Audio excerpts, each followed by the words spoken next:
Most stories about danger warn you long before it arrives. But in the quiet outskirts of Red Hollow, danger didn't come with a warning. It came disguised as silence. On a warm evening in July, while the sun burned the sky into an orange ribbon, a group of armed men crossed the old county road and headed toward a forgotten cabin, believing they were approaching nothing more than an old mechanic who lived alone. They had no idea who truly lived there. They had no clue whose land they were stepping into. And they were about to learn that some men don't hide because they are afraid. Some men hide because they are letting the world stay safe. Before we continue, tell us in the comments where you're watching from. It helps us understand how far this story travels and who shares these moments with us. Inside the cabin, Ezra Cole tightened the last bolt on a rusty motorcycle he'd been restoring for months. His hands were steady, disciplined, the movements almost ritualistic. To anyone else, he was just a middle-aged man with gray in his beard and calluses on his palms, nothing more than a loner who enjoyed fixing old machines. But beneath that quiet exterior lived something very different, something far more dangerous than any of the men approaching could imagine. Ezra had once belonged to a unit that officially didn't exist, the kind of group whispered about in military corridors but never acknowledged on paper.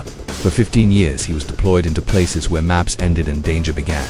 Then one day, without explanation, he walked away from it all. Red Hollow became his refuge, his retirement, his sanctuary, and no one in town questioned him. They didn't need to. They felt the weight in his eyes and respected whatever ghosts he carried. But Trouble doesn't care about ghosts. Trouble only cares about opportunity. The Cartel scouting team had been searching for a discreet location to store and move shipments through the region. Ezra's property, with its acres of forest and isolation, looked perfect. To them, he was a target. To him, they were an omen. Ezra looked up when his dog, Jasper, growled low at the window. Animals sense danger long before humans are allowed to. Ezra wiped the grease from his hands with a cloth, walked to the front of the cabin, and peeked through the gap in the curtains. 3 trucks, not local plates. Men stepping out wearing tactical vests that didn't come from civilian stores. He closed the curtain gently. He didn't panic. He didn't reach for the old military crate beneath his bed. He just exhaled, a long controlled breath, as if steadying himself for a task he had done too many times. Trouble had finally found him. Jasper growled again. Ezra knelt beside him and placed a calming hand over the dog's neck. "Easy," he whispered. "We'll handle it." Microhook Ezra wasn't afraid of what was outside. He was afraid of what he might have to become again. Outside, the men fanned out with poorly rehearsed coordination, giving away that they weren't professionals, just desperate criminals trying to act like soldiers. Their leader, a young man with too much confidence and not enough experience, knocked on Ezra's door with the barrel of his rifle. Time slowed. Ezra didn't answer. Not yet. He walked to the workbench and clicked off the single bulb hanging above it. The room dimmed, coated in dust-colored shadows. He removed his apron, folded it neatly, and placed it beside a row of wrenches. Then, and only then, he reached beneath the floorboard. It wasn't a weapon he pulled out. Not at first. It was a small, battered photograph of him and for teammates, all smiling, all wearing their gear after a mission no one would ever speak about. Ezra touched each face with his thumb, remembering the voices, the laughter, the weight of responsibility he once carried like a second skin. Microhook, they had all warned him he could never truly leave the life behind. Tonight, their words returned. He placed the photograph back under the floor, reached deeper, and withdrew a metal case. Inside it rested a sidearm he hadn't fired in years, but maintained weakly, just in case the past ever came knocking. Tonight, it had. Ezra stood, holstered the weapon, and walked toward the front door as the knocking turned into pounding. He unlocked it slowly. The leader smirked when he saw him, mistaking age for weakness. "You're gonna help us," the man said, "whether you want to or not." Ezra looked at him calmly. His silence made the leader uncomfortable. Microhook, some men speak with words, others speak with presence. Ezra spoke with a kind of presence that made even armed men hesitate. And the night was far from over. The leader's smirk faded when Ezra didn't react the way ordinary people did when staring down the barrel of a rifle. No shaking, no pleading, not even confusion. Just a calm stillness that unsettled every man standing on the porch. "What do you want?" Ezra asked, his voice steady, almost gentle, like he was asking someone to pass him a wrench. "We're taking your place," the leader replied, "and whatever you have inside. Consider yourself lucky we're giving you a chance to walk away." Ezra studied him closely. The young man carried himself like someone who had never lost a fight but had never won a real one either. His posture screamed arrogance, not experience. His men shifted nervously behind him, unsure if this was intimidation or invitation. "You don't want this land," Ezra said quietly. "It's the wrong choice," the leader laughed. "I'll decide that." Microhook Ezra wasn't warning them for his own sake. He was warning them for theirs. Ezra stepped forward slightly, and the men lifted their rifles. But Jasper, the dog, growled from inside the cabin with a visceral, protective sound that made the men recoil. Even the leader flinched. "You got one chance," the leader said. "Grab your things and leave now." Ezra didn't move. He didn't blink. He simply looked at the young man with an expression that wasn't anger, wasn't fear, just disappointment. "I'm not going anywhere." The moment stretched thin, like a wire under tension. Then the leader snapped his fingers, and two men shoved past Ezra into the cabin. Jasper barked viciously, but Ezra raised a hand, signaling him to stay back. Inside the cabin, the men rummaged through drawers and cabinets, kicking over tools and scattering Ezra's belongings across the floor. One of them called out, "Nothing here but junk." Ezra turned his head slightly. He wasn't watching the men. He was listening, counting footsteps, gauging distance, tracking rhythm. Microhook soldiers don't listen to what invaders say. They listen to what invaders step on. The leader pushed past Ezra and entered the cabin. "Search everywhere," he barked. "He's hiding something." Ezra remained by the doorway, hands still at his sides, posture relaxed, but inside his mind, the calculations had already begun. How many, where positioned, who was the real threat? Outside, more trucks pulled up, engines snarling through the quiet woods. 7 more men stepped out, some carrying duffel bags, others with radios clipped to their chests. It wasn't a scouting party anymore, it was an occupation. Ezra exhaled slowly. He had tried silence, he had tried warning. They had chosen escalation. He stepped out onto the porch and closed the door behind him, leaving the leader and his men inside. The newcomers on the driveway noticed him immediately. "Hey," one of them yelled. "Don't move." Ezra stood at the top of the stairs, hands empty, staring at them with the patience of someone who had seen far worse things than these men could imagine. One older cartel member approached, more seasoned, more cautious than the others. His eyes narrowed as he studied Ezra. He sensed something the younger men couldn't, something dangerous. "What's your name?" the older man asked. "Ezra Cole." That name meant nothing to the younger men, but the older man stiffened almost imperceptibly. He had heard it before, whispers from men who rarely whispered. "You from the military?" he asked. "Long time ago," the older man swallowed.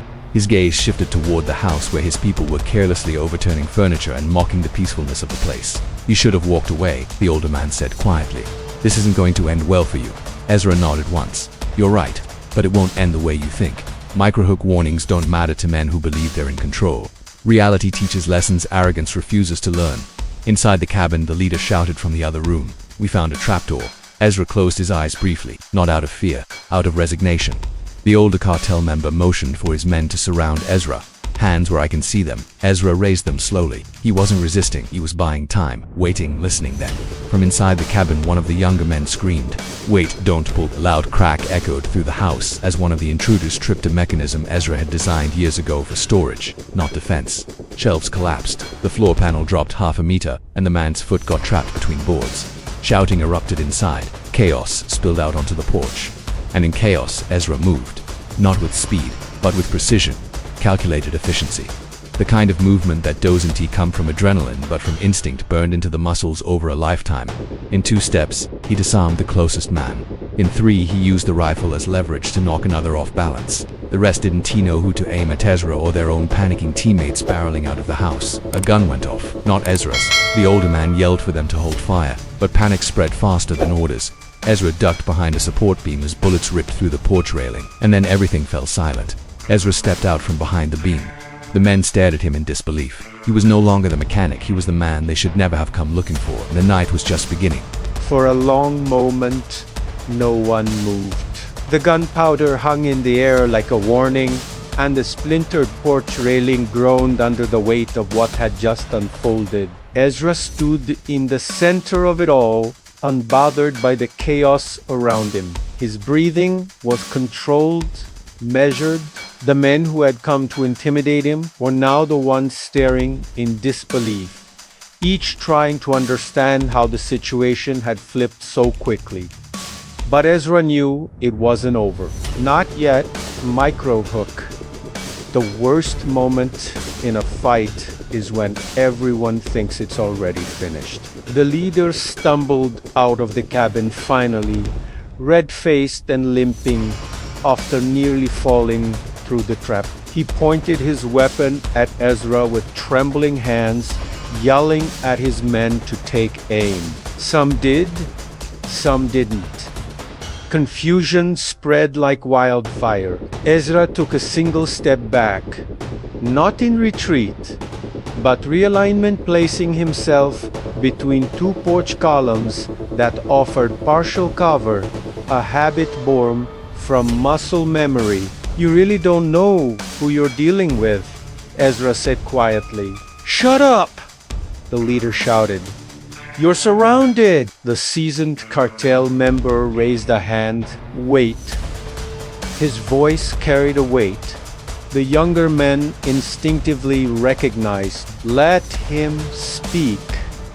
The leader spun toward him. "I give the orders, then give better ones," the older man said. "Before you get more people killed." Ezra watched them argue. That told him everything he needed to know.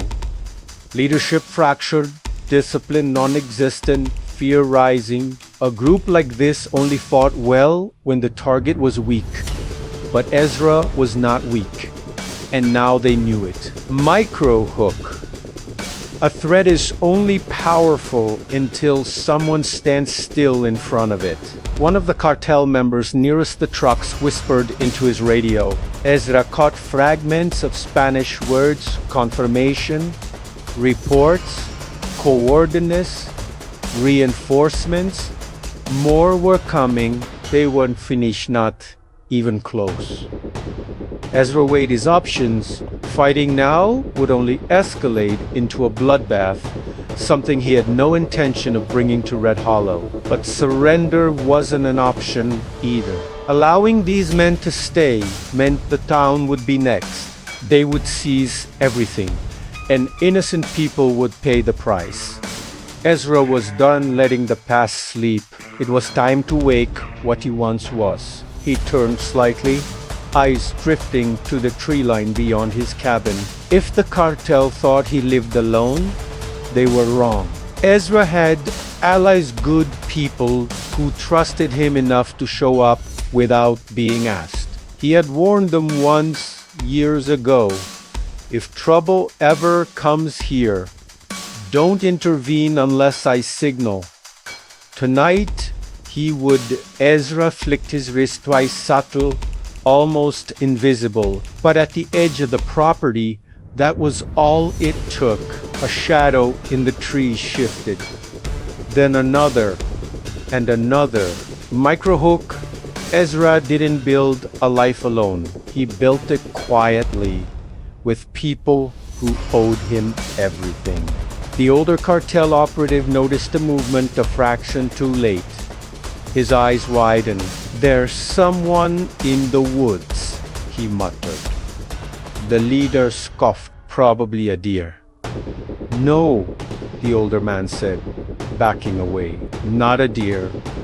Before he could finish, a sharp whistle cut through the air. It wasn't loud, but it was unmistakable. Three of Ezra's old teammates' men, who had vanished from military records, just like he had stepped out of the tree line with fluid precision. They carried no rifles, no aggressive posture, just an aura of calm that made every armed man on the property tighten their grip.